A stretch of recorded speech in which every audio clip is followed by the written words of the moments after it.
చాలా సీరియస్గా తీసుకోవాలి. ఇప్పుడు మనం ఇచ్చే వీడియో చాలా యూస్ఫుల్ అవ్వాలి.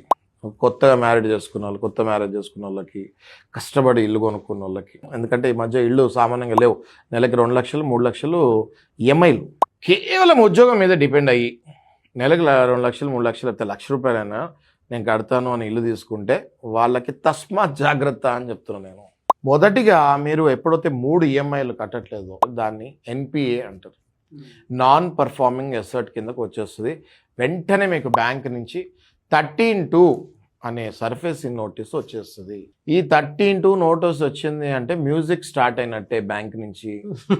మన వాళ్ళు ఈ మ్యూజిక్ని చాలా లైట్ తీసుకుంటున్నారు, చాలా లైట్ తీసుకుంటారు. 13(2) అన్నది 60 days డిమాండ్ నోటీసు. మీ పరిస్థితి ఇట్లా ఉంది, ఎన్పిఏకి వెళ్ళారు మీరు, దయచేసి మీరు కట్టండి, కట్టకపోతే మేము నెక్స్ట్ స్టెప్ తీసుకుంటామని నోటీస్ వస్తుంది. చాలామంది ఈ నోటీస్ని 13(2) నోటీస్ని ఇంకా టైం ఉందిలే, ఇంకా 60 రోజులు ఎప్పటికో, ఇంకొక 2 నోటీసులు వచ్చిన తర్వాత మనం కోర్టుకు వెళ్దాము.